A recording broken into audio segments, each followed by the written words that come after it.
importante naman na bago ka matapos ang isang career mo, makapagsilbi ka sa bayan. And of course, it is always very difficult to say no to the President of the Republic of the Philippines. And it is time for me to help. And having said that, simula pa lang ang ating liderato, nakikiusap na ako sa inyo, tulungan nyo rin ako. Dahil alam naman natin hindi madali itong gagampanan nating role para sa Philippine sports at para sa taong bayan. Chairman, Ako po talagang solid believer ako ng grassroots development. I was telling yung mga kasama ko sa commission and sila Attorney Iroy a while ago, I was told that the BSC conducts twice a month board meetings.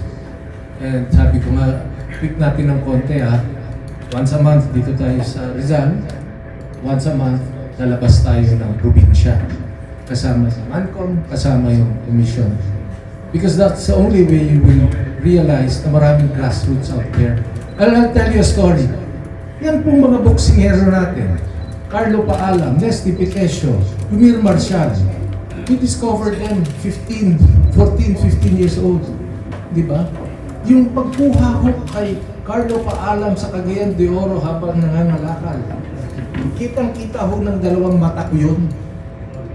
Kung paano naghahanap ng matitirhan si Nesty Piquesio sa Panabo sa Davao, kitang-kita ho ng dalawang mata ko yun.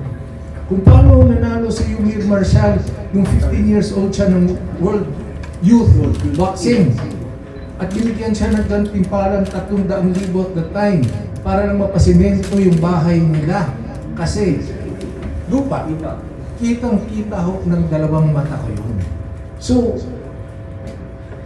ay gagawin po talaga natin yan, boss dito. Talagang itataguyod natin yan. Chairman,